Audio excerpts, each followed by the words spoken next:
हरे कृष्णा कृष्णा कृष्णा हरे हरे, हरे राम राम हरे हरे। जगत गुरु शील प्रभुपाद की जय। हरे कृष्णा दोस्तों, मैं हूं आपका दोस्त परमात्मा हरिदास। आपका फिर एक बार स्वागत है हमारे चैनल पर। जी हाँ दोस्तों, उम्मीद करते हैं कि आप अपने घर बहुत अच्छे से होंगे और हरि नाम की माला कर रहे होंगे और भगवान श्री कृष्ण को भोग लगाकर प्रसाद पा रहे होंगे, क्योंकि हमने आपके लगभग लगभग सभी सवालों के जवाब दे दिए हैं। और उम्मीद करते हैं कि जब आप इतने जिज्ञासु हैं तो आपने उन सवालों को अपने जीवन में उतारा भी होगा और कहीं ना कहीं आप भगवान श्री कृष्ण की सेवा में अब अपने आप को व्यस्त रखने का प्रयास कर रहे होंगे।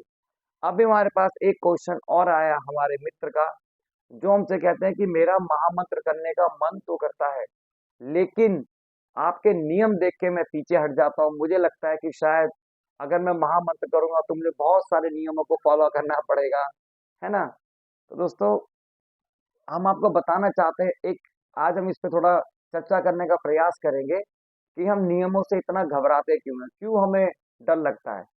देखिए, पहली बात तो कोई भी चीज हमें जो टोकती है ना, वो हमें बुरा लगती है, हम उसको फॉलो करने की कोशिश ही नहीं करते। हम अपने घर में भी और जीवन में भी देख सकते हैं ये बातें। अब हम इस बात को समझने के लिए दो दृष्टिकोण लेंगे। पहला दृष्टिकोण हमारे पास है आध्यात्मिक और दूसरा है भौतिक दृष्टिकोण। पहले हम भौतिक दृष्टिकोण की बात करेंगे। अगर भौतिक दृष्टिकोण में देखें दोस्तों, तो नियम कहाँ पे नहीं है। अगर हम अपने जीवन की जब शुरुआत करते हैं, हम जब स्कूल में जाते हैं तो वहां पे भी हमें नियम फॉलो करने पड़ते हैं। एक टाइम से हम स्कूल जाते हैं और एक टाइम से स्कूल से बाहर आते हैं। और कुछ सालों तक जब भी वहां, जब तक हमारी स्कूलिंग होती है, हम एक जो ड्रेस हमें मिलती है हम उस ड्रेस में स्कूल जाते हैं। ऐसा नहीं है कि हम विदाउट ड्रेस में कुछ भी पहन के स्कूल पहुंच जाते हैं, वहां पे हमें नियम फॉलो करने पड़ते हैं। उसके बाद हम किसी हाई स्टडी के लिए जाते हैं, वहां पे भी हमें नियम फॉलो करने पड़ते हैं। और सबसे महत्वपूर्ण, जिस भौतिक जगत में हम सबसे ज्यादा परेशान रहते हैं, करियर बनाने के बाद हमारी जॉब या बिजनेस मिलता है, वहां पे भी हम बहुत सारे नियम फॉलो करने पड़ते हैं। जब हम जॉब के लिए जाते हैं तो वहां पे हमें एक टाइम के अंदर ऑफिस तो अपना इन टाइम और एक आउट टाइम होता है। और अगर हम उस टाइम पे नहीं जाते हैं तो हमारी एब्सेंट लगती है या हाफ डे लगता है। लेकिन वहां पे हम सारे नियम फॉलो करने के लिए तैयार है। क्यों? क्योंकि हमें लगता है इस नियम को फॉलो करने से हमारे बेनिफिट जो है वो सामने दिख रहे होते हैं। यही सबसे बड़ा कारण है कि हम वहां के नियम सारे फॉलो करें। लेकिन अगर हम देखें कि भौतिक दृष्टिकोण हमें नजर आ रहे हैं, बट हमें आध्यात्मिक दृष्टिकोण नजर नहीं आते, हमें लगता है कि हमारा कुछ बेनिफिट नहीं है। आध्यात्मिक में अगर हम फॉलो करते हैं तो हमारा कुछ भी बेनिफिट है ही नहीं। लेकिन दोस्तों, बहुत सारे बेनिफिट है। देखिए, मन में शांति कब आ सकती है? कब आ सकती है? जब आपका मन शांत रहे, जब आप चीजों को यथा रूप में देख पाओ। और अभी हम चीजों को यथा रूप में देख ही नहीं पाते हैं। जैसे हम अपने आप को एक शरीर मानते हैं, जबकि हम एक आत्मा है। हम एक आत्मा है। और आत्मा का, अगर हम आत्मा है तो आत्मा का कुछ काम भी होगा। तो जीव का जो स्वरूप है, जो शास्त्र में बताया गया है कि हम भगवान के नित्य सेवक हैं, हम भगवान के नित्य दास हैं। हमारा काम है भगवान की सेवा करना। और हम सेवा जब ही कर सकते हैं जब हम शास्त्रों में बताए हुए नियमों को फॉलो करेंगे।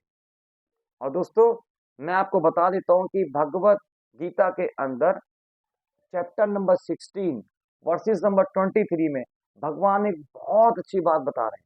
अगर हम उसको सुनेंगे, शायद हमने कभी गीता नहीं पढ़ी, इसलिए मैं ऐसा लगता है कि मैं नियमों को फॉलो नहीं करूंगा, लेकिन भगवान उसके बेनिफिट हमें बता रहे हैं। भगवान कह रहे हैं कि ये जो व्यक्ति शास्त्रों की अवहेलना करता है और मनमाने ढंग से अपना जीवन जीता है, ना तो उसे कोई सिद्धि मिलती है, ना ही जीवन में सुख, और ना ही उसे परम गति प्राप्त होती है। ये बात भगवान बता रहे हैं। यानी कि हमें एज पर द एडवाइस, जैसा भगवान हमें एडवाइस कर रहे हैं उसके हिसाब से हमें शास्त्रों को फॉलो करना पड़ेगा। नहीं करेंगे तो हमारे जीवन में कोई सिद्धि, कोई सुख, कोई परम गति नहीं आने वाली। और सबसे बड़ी परम सिद्धि क्या है? भगवान श्री कृष्ण की प्रेममय सेवा करना। और सुख क्या है? सुख, सुख के पीछे हम हमेशा भागते रहते हैं, हमेशा। देखिए, हम ज्यादा पैसा क्यों कमाना चाहते हैं? ज्यादा सुख प्राप्त करने के लिए, है ना। हमें लगता है कि ज्यादा पैसा कमाए ज्यादा सुख आएगा। और कोई व्यक्ति कहता है मैं तो जीवन में बहुत सारा सुख प्राप्त कर जाता हूँ, लेकिन इस सारे सारे के सुख क्षणिक है। जितने भी सुख हैं सब क्षणिक बने, ये टेम्परेरी सुख है। अगर हमें परमानेंट सुख की प्राप्ति करनी है तो हमें शास्त्रों को फॉलो करना पड़ेगा और भगवान के बनाए हुए नियमों को फॉलो करना पड़ेगा। वैसे दोस्तों मैं आपको अपना एक व्यक्तिगत उदाहरण से मैं आपको बताता हूँ कि जब हमने इस्कॉन ज्वाइन किया था, हम बहुत नए नए थे और हर व्यक्ति नया होता है जब इस्कॉन ज्वाइन करते हैं। तो हमें जिस व्यक्ति ने इस्कॉन ज्वाइन कराया था, उनका नाम है राधा प्रिय अति प्रभु। वो मेरे स्कूल के फ्रेंड हैं। वो पिछले 19 साल से इस्कॉन में है। तो हमें बड़ा अच्छा लगता था उनकी बातें सुनना, लेकिन हमें डर लगता था कि यार ये तो जीवन में कुछ खाते ही नहीं है, ये ओनियन नहीं खाते, गार्लिक नहीं खाते, चाय नहीं पीते, कोल्ड नहीं पीते, ये अपना जीवन जीते कैसे हैं। तो हमारे मन में भी जिज्ञासा यही थी कि हम कैसे इस कौम से जुड़े, कैसे माला करना स्टार्ट करें, कैसे हमारी नाम, कैसे हम अपना जीवन इनकी तरह जी सकते हैं और जीवन में परम सुख की प्राप्ति कर सकते हैं। तो उन्होंने हमें बोला कि आप मेरे साथ इस्कॉन चलो। वो हमें इस्कॉन लेके गए और हम इस्कॉन में गए। उन्होंने हमें एक माला का चैंटिंग बैग दिलाया, जिसके अंदर एक माला थी 108 मोतियों की। हम उन्होंने वो माला हमें थमाई और बोला आप महामंत्र का जप करो, हरे कृष्णा कृष्णा कृष्णा हरे हरे, हरे राम राम राम हरे हरे। तो हमने उनसे बोला, क्योंकि वो मेरे फ्रेंड हैं, मतलब यार मैं ये माला का जप नहीं हो सकता कर सकता। बोले, तो उन्होंने पूछा क्यों? मैंने बोला यार हमारे घर में मांस मच्छी बनता है और हम ओनियन और गार्लिक का भी सेवन करते हैं। तो उनके बाद जो उसने हमें आंसर दिया, उनको सुन के तो हमें ऐसा लगा कि यार फिर तो इनाम करना बहुत आसान है। उन्होंने बोला कोई बात नहीं, आप मांस मच्छी खाते हो खाते रहो, कोई परेशानी नहीं है। आप ओनियन गार्लिक यूज करते हो करते रहो, लेकिन सिर्फ जीवन में इस हरि नाम को ऐड कर दो। दोस्तों हमने ऐसे ही किया, हमने उनकी बात को मानी कि भगवान के भक्त है, अगर कह रहे हैं तो किसी न किसी प्रमाणिक स्रोत के माध्यम से ही कह रहे होंगे। हमने उनकी बात को फॉलो किया और हमने हरि नाम की माला करना स्टार्ट कर दी। हमने एक माला करी, हमने दो करी, हमने चार, फिर 8 और फिर 16। जैसे जैसे हमारा माला में मन लगता गया, वैसे वैसे हमारा अपने आप ही इन सब चीजों से मन हटता गया। हमने उनके दिन फोन किया, हमने बोला कि अब तो हमारा कुछ खाने का मन नहीं करता। तो उन्होंने हमें बोला कि अब आप कोई बात नहीं, अब आप भगवान को भोग लगा के प्रसाद खाना शुरू करो। भगवान को भोग लगाओ, जो भी घर में बनता है। अब आप तो कह ही रहे हो कि हम ओने गार्लिक छोड़ दिया है, तो अब आप भगवान को भोग लगाना। तो हमने भगवान को भोग लगा के प्रसाद खाना शुरू करा। तो इस तरीके से उन्होंने पूरा हमें एक प्रोसीजर बताया। उस प्रोसीजर को हमको फॉलो करके आज हमें इस कॉम में 9 साल हो गए हैं दोस्तों। लेकिन जब नए होते हैं, हमारे दिमाग में होता है कि हम इतने सारे नियम कैसे फॉलो करेंगे। तो वही मैं आपको कह सकता हूँ जो हमें किसी ने बताया था कि महामंत्र की माला करने के लिए कोई भी नियम नहीं है। आप किसी भी इस्कॉन टेम्पल में जाइए, वहां से चैंटिंग बैग और माला लीजिए और आप महामंत्र का जप शुरू कर सकते हैं। हरे कृष्णा कृष्ण कृष्ण हरे हरे, हरे राम राम राम हरे हरे। इस माला का आप जप शुरू कर सकते हैं।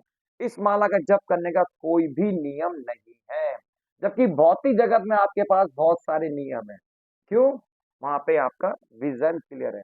लेकिन दोस्तों जैसे आप माला शुरू करते हैं, फिर धीरे धीरे आपको अपनी लाइफ का एम भी समझ में आ जाता है कि मेरा जन्म केवल और केवल आहार निद्रा भय और मैथुन के लिए नहीं हुआ है। मैं केवल इस संसार के अंदर खाना खाने के लिए, सोने के लिए, अपनी रक्षा करने के लिए और बच्चा पैदा करने नहीं आया हूँ। मैं केवल यहाँ पे अपने मनुष्य जीवन का पर्पस सॉल्व करने आया हूँ, जो कि है भगवान कृष्ण की प्रेममय सेवा करना, भगवान श्री कृष्ण के प्रेम को प्राप्त करना। और वो हम भगवान के पवित्र नामों का जपा करे बगैर नहीं प्राप्त कर सकते, क्योंकि भगवत गीता के चौथे अध्याय के 8वें श्लोक में भगवान क्या कहते हैं कि धर्म संस्था अपना आर्य संभवामी युगे युगे, कि मैं धर्म की स्थापना करने के लिए हर युग में अवतार लेता हूं। अब ये कलयुग चल रहा है, इसमें भगवान ने किस रूप में अवतार लिया है? नाम अवतार में। जी हाँ दोस्तों, हमारे शास्त्र ये साबित करते हैं कि जो ये महामंत्र है, ये साक्षात भगवान श्री कृष्ण हैं।